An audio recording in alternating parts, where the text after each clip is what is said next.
O livro como obra de arte, objeto de disputa por colecionadores. Na era dos e-books, esse tipo de publicação ganha ainda mais força. E é o que nós vamos ver no Iluminuras de hoje, que recebe o editor e poeta Antônio Miranda. Antônio Miranda é poeta, escritor, dramaturgo e bibliotecário. Tem mais de 40 obras publicadas em diversos países. Bom, inicialmente gostaria de agradecer ao Antônio Miranda por aceitar o convite da TV Justiça para participar do programa Iluminuras de hoje, que está sendo gravado aqui na Biblioteca do Foro Trabalhista de Brasília, Biblioteca Desembargador Fernando Américo Veiga Damasceno. Professor, inicialmente gostaria, o senhor tem uma longa trajetória com a poesia, com a literatura, enfim, com a arte. Agora, desde quando? A gente fala uma longa trajetória, mas desde quando? E como começou o quê? Com a literatura, ou com a poesia, ou com o teatro? Eu comecei com a poesia, muito criança, meus 8, 9 anos de idade, eu já estava, antes de saber ler, eu já estava escrevendo como podia, né? E foi uma coisa que eu nunca abandonei. Lógico que houve época de minha vida que eu tive que me dedicar à profissão, a poesia ficou um pouco marginal, mas nos últimos anos eu pude retomar e agora me considero poeta em tempo integral. E essa poesia, vamos já ainda lá no início, essa poesia ela foi atraindo outras coisas como o teatro, a literatura? Foi, nos anos 60, por causa da ditadura militar, eu me auto-exilei na Venezuela e senti a necessidade de fazer um espetáculo de teatro com poesia, coisa que era um desafio para a época. Consegui músicos, atores e nós montamos um espetáculo chamado Tu País Está Feliz, para 2 funções. Ficamos 2 anos em cartaz, viajamos 20 países. Então eu sempre gostei de fazer essa combinação da poesia com outras modalidades. Hoje em dia com a tecnologia, com a pintura, né, com instalações. Eu acho que a poesia pode ocupar qualquer espaço para expandir a sua forma de comunicação com o público. Pelo título da peça, eu posso dizer que tinha algo de crítico a esse período aqui no Brasil ou não? A todos os períodos do Brasil e de lá. Na verdade, o que eu estava fazendo era um questionamento. Foi pós-68, o mundo estava numa efervescência, uma mudança de paradigma, questionando valores, né? E a peça justamente tinha essa intenção, através de poemas que iam do satírico ao esperpêntico, ao cruéis, botando em questão aquelas crenças da época, né? E acho que a juventude entendeu bem a mensagem e respondeu de uma maneira extraordinária. O que difere essa poesia aqui na América Latina, por exemplo, da Venezuela ou de outros países e da nossa brasileira? Olha, eu acho que não há muita diferença não, eu acho que tem mais público lá fora. Eu participo de festivais de poesia em muitos países, na Argentina, várias no México, na própria Colômbia, na Venezuela, e é uma coisa surpreendente. A última vez que eu estive no México, que foi ano passado, em novembro, nós nos apresentamos lá no Teatro da Universidade Nacional Autônoma do México para 3.000 pessoas.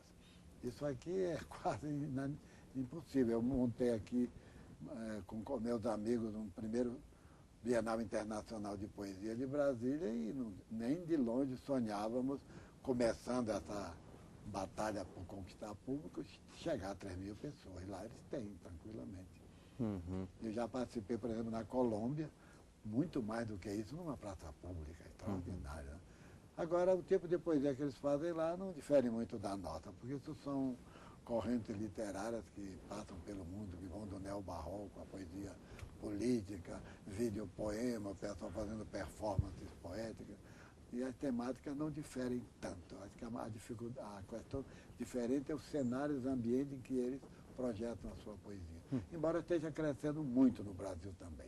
Dentro dessa temática, qual o tema que você mais busca, dessas que você citou, então, ou não estão, inclusive, nelas? Não, eu não tenho um tema específico, depende das circunstâncias, das motivações que eu vou travando ao longo da existência. Uma época é um poema político, outra, eu prefiro poesia social, mas outra lírica, depende. Cada livro é um projeto diferente. Qual a sua influência na poesia? Muita, né, naturalmente. Eu venho certamente da poesia política, de Mayakovsky, etc., no início, mas eu tinha muito interesse pela poesia de Nicanor Parra, antipoesia, aquela poesia de negação, de crítica, né? Gosto muito de poetas demoníacos, como Lautréamont e outros, né? Aqui no Brasil, Junqueira Freire. Gosto de poetas que não sejam muito convencionais. Eu não gosto muito de poesia lírica, romântica, do meu ponto de vista. Não que eles não façam bem, até gosto e publico esses poetas no meu site, na internet, mas eu mesmo não sou um poeta romântico, eu sou um poeta mais satírico, um poeta de poesia visual, de outras dimensões estéticas. Quantos livros o senhor já tem? E aí vamos, tanto de poesias ou acadêmicos, enfim... Não... Eu já publiquei mais de 40 livros, né? Centenas de artigos científicos, ensaios, etc. No livro de poesia eu tenho mais de 30 títulos publicados em português, espanhol, italiano. E estou sempre publicando. Agora que estou totalmente dedicado à poesia, estão saindo muitos livros em vários países. Ano passado publiquei no Peru, acaba de sair um livro na Venezuela, saiu um livro há poucos dias atrás na Argentina, está para sair um outro na Itália, porque a gente tem muitas relações nesses congressos internacionais e acaba invadindo sites e também editoras. Né? E o senhor faz um trabalho que são os chamados e-books. É. E aí, inicialmente, eu gostaria de fazer um comentário que seria natural de qualquer pessoa. Outro dia nós até conversamos, eu conversei com outro escritor aqui no Iluminuras e nós conversávamos justamente sobre essa novidade na literatura, enfim. Agora, por exemplo, como essa biblioteca aqui que nós estamos, um espaço físico onde as pessoas vêm, que se dedicam tempo, caminham, às vezes pegam um ônibus, enfim, né, com as cidades conturbadas hoje, o trânsito conturbado, hoje tem que achar uma vaga para estacionamento, enfim, vem a um lugar, espaço físico como esse, que parece que ultimamente tem sido menos utilizado. Talvez, e aí me perdoe, dada a sua idade, seria natural ouvir de uma pessoa como o senhor que esse seria o ideal, mas não, o senhor faz o trabalho justamente ao contrário, de uma publicação e um esforço na internet. Como é que é isso? Porque há vários motivos. Eu gosto de publicar em formato tradicional, mas a circulação é difícil, tem poucos compradores de livros de poesia, enquanto que se você publica na internet, você multiplica essas possibilidades. Para você ter uma ideia, um dos meus livros, Artifício ou Artefacto, que eu publiquei em formato impresso, fiz uma edição muito pequena, 12 exemplares, só para dar amigos. Publiquei em e-book, tem milhares de leitores. Então, morando em Brasília, onde você está longe das grandes editoras, dos grandes centros de difusão da cultura, essa é uma janela absolutamente necessária. Você publica um e-book e, quando vê, está sendo lido em dezenas de países, em centenas de cidades brasileiras, de uma maneira espontânea. Eu nem me preocupo mais em divulgar o que eu faço. Basta você publicar o e-book, está aí no repositório nacional e internacional, esse público vem a você e te descobre. E isso eu sempre pensei desde jovem, buscar outras formas de comunicação para a poesia. Quando eu descobri o e-book, esse é o caminho. Certamente virão outros, né? São, na verdade, mais de 40 títulos e aqui nós temos, alguns são os mais recentes, esses? Alguns. Esse aí foi publicado em Belo Horizonte, Memórias. pela editora Anome, uma bela editora, edições muito bem cuidadas, né? E já tem e-book na internet de graça para quem quiser assistir. Quase todos os meus livros eu faço a edição impressa e a edição em digital também. Bom, temos mais um outro aqui, Círculos. Esse foi apresentado numa performances que eu fiz no México e na Cosmopoética de Córdoba, na Espanha, no final do ano passado. Está aqui. Mais um outro que o professor Antônio Miranda nos traz, que é Poesia e Cyberpoesia. Isso é de um autor de Goiânia, o doutor José Fernandes. Ele decidiu estudar minha poesia de internet, poesia que usa tecnologias que estão sendo difundidas pela web.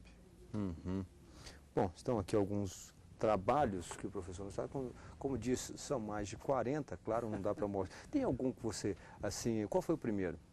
Meu primeiro poema é de criança. Eu leio de vez em quando aí para as crianças, mas não seria capaz de lembrar, assim, de memória, não me lembro, não. Tem algum livro especial, assim, que foi feito, foi escrito, digamos que num momento especial? Eu posso pegar um Acho aqui. que todos são, né? Todos esse são, aqui, mas o Círculo, assim que... é uma antologia bilíngue, tem poemas em português e espanhol. Eu até deixei aqui um poema curto, eu acho que se adequa à situação, que está muito dentro dessa minha linha de poesia, de provocação, digamos assim. Né? Chama-se Antepasto. Tudo que a poeta escreve está resumido em uma única palavra: solidão.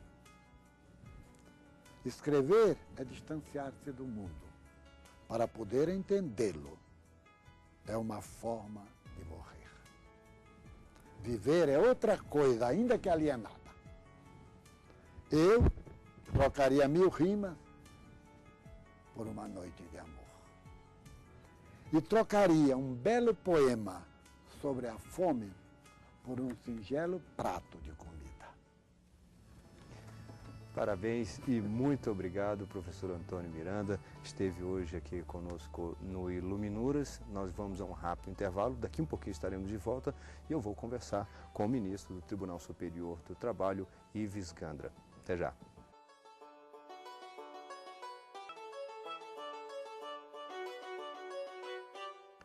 Estamos de volta com o Iluminuras e eu converso agora com o ministro do Tribunal Superior do Trabalho, Ives Gandra Martins Filho. Ministro, inicialmente muito obrigado por aceitar o convite da TV Justiça para participar do Iluminuras de hoje e gostaria de já começar falando justamente de sua obra, que é O Mundo do Senhor dos Anéis, que, claro, muito conhecida, em especial, pelo menos mais recentemente, pelo cinema. E aqui uma obra que trata justamente daquela obra literária de Tolkien. O que foi que levou o senhor a elaborar esse trabalho? Na verdade, foi um resumo que eu procurei fazer para mim mesmo, como gostei muito de ler O Senhor dos Anéis, depois ler O Hobbit e depois ler O Silmarillion, que eram 3 obras do Tolkien, criando toda uma saga em torno dos Anéis do Poder. E ele acabou editando, não ele, mas o filho, uma obra póstuma que se chamava Contos Inacabados de Númenor e da Terra-média. E nessa obra eram contados muitos episódios que completavam os vários livros. Uhum. E eu já tinha esquecido um pouquinho de muitas passagens. Então me vi na contingência de, primeiro, reler os 3 livros, para depois ler esse livro que eu tinha recebido de Natal. E comecei a fazer resumos, fazer sinopses de cada um deles para poder compreender melhor. O senhor diria que é interessante ver ou ler, no caso, né, antes ou depois? E aí do seu? Em geral, esse é um livro... O que acontece? Então, em geral, é um livro mais para quem já conhece. Uhum. Quer dizer, para quem conhece parte ou assistiu O Senhor dos Anéis ou agora com a saga do Hobbit, quer dizer, está entrando num mundo ainda desconhecido. Esse livro que ele procura dar é a panorâmica geral da natureza dos vários seres, das várias personagens, porque como é um mundo que é criado paralelo ao nosso, uhum. quer dizer, vamos dizer assim, a virtude que o Tolkien tinha era de conseguir retratar muito bem a alma humana nas suas grandezas e misérias, transplantando para um outro mundo, para um outro universo. Mas se a gente for ver a luta do bem e do mal, com prudência, justiça, fortaleza, temperança, humildade, coragem, covardia, então todos esses ingredientes ele coloca, mas num mundo com seres diferentes. E às vezes as pessoas não sabem qual é a natureza de cada um desses seres. O que eu coloquei nesse livro foi exatamente explicar um pouquinho melhor cada um desses personagens. Não só dos personagens, mas também dos próprios seres. Uhum. Né? Então você vai ter elfos, anões, hobbits, homens, orcs e outros seres.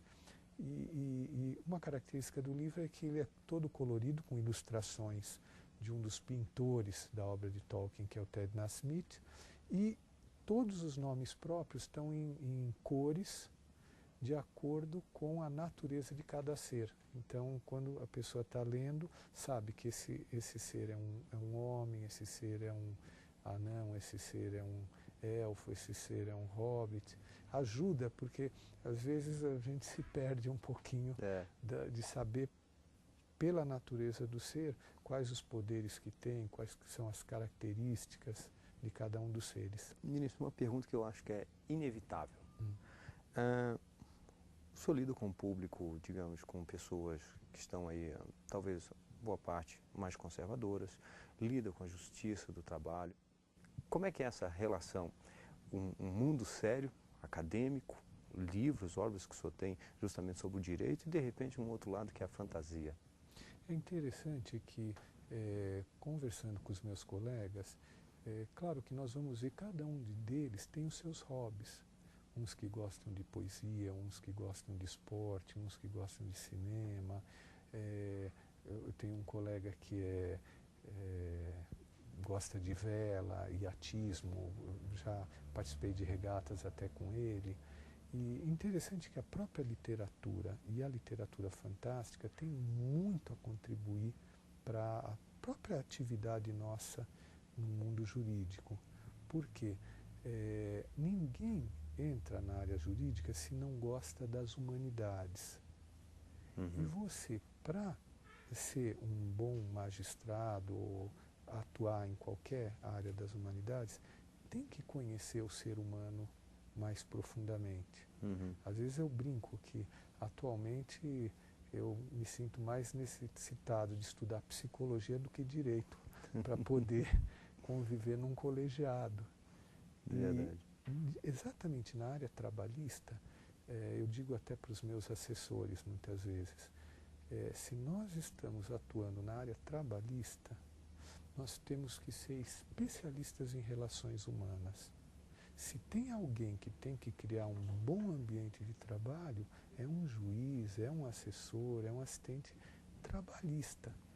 E a literatura, também a literatura fantástica, quando retrata as virtudes do ser humano, ela ajuda e muito a você ver quais são os defeitos, quais são as realidades, aquilo que nós vemos na alma humana, que é retratado pelos grandes escritores, como Tolkien, como Tolstói, como Dostoiévski. Se você lê um Guerra e Paz, se você lê O Idiota do Dostoiévski, você vai vendo, você vai compreendendo melhor o homem. E ao compreender melhor o homem, tudo isso aí te ajuda, depois na hora de julgar, ver como conciliar um conflito. Muitas vezes um livro desses, que parece que descola da realidade, é muito mais real, retrata muito melhor a alma humana do que qualquer um desses de literatura que pretensamente realista. Nós temos aqui Ética e Ficção, de Aristóteles a Tolkien. Está aqui esta obra, eu queria que o senhor comentasse. Então, essa aí eu escrevi fundamentalmente para dar aula de deontologia jurídica para magistrados na Escola Nacional de Magistratura Trabalhista. Por quê?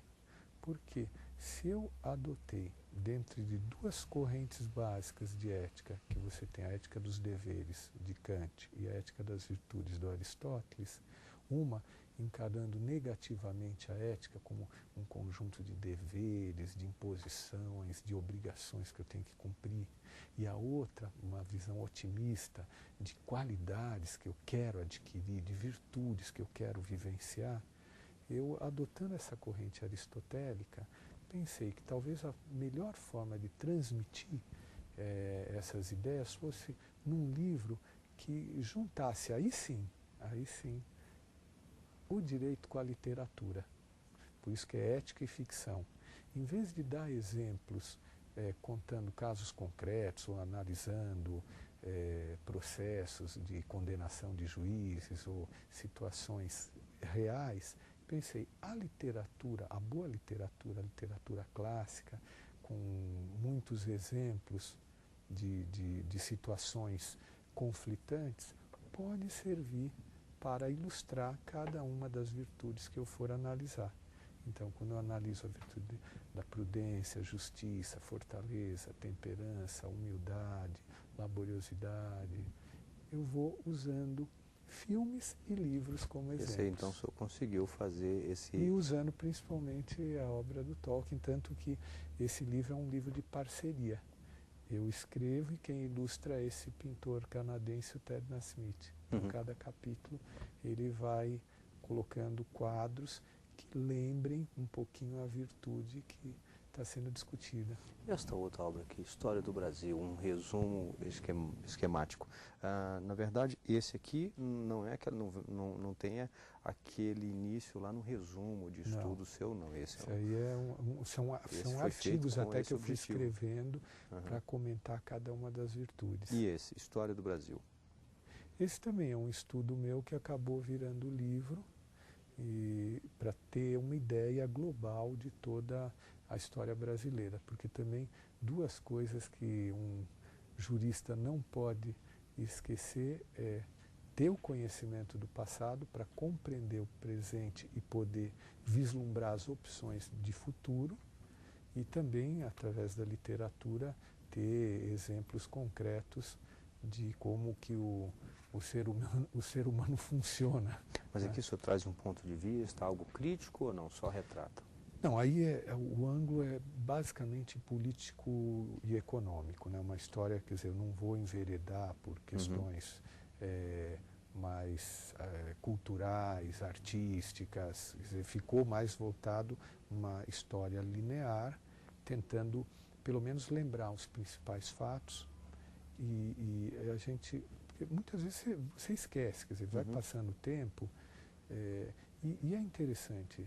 Eu fui assessor durante 5 anos do ministro Coquejo Costa, lá no TST.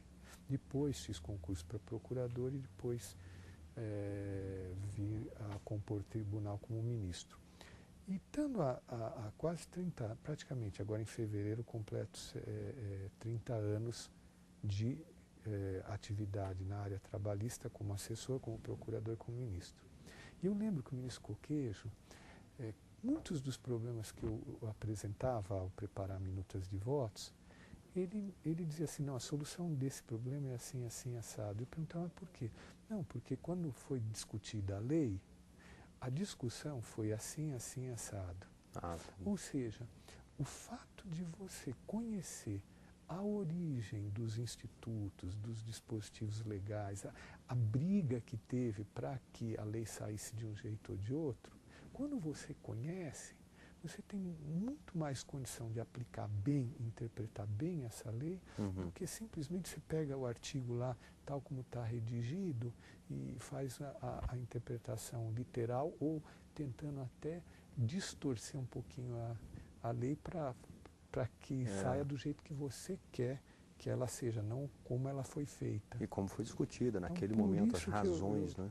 Aos poucos, quando a gente vai ficando mais velho, vai percebendo que realmente o fato de ter esse background de conhecimento de como é que foi a história de cada um desses institutos, de cada uma dessas leis, aí você tem condição muito maior de aplicar bem do que se você simplesmente pega o texto fio da lei e vai.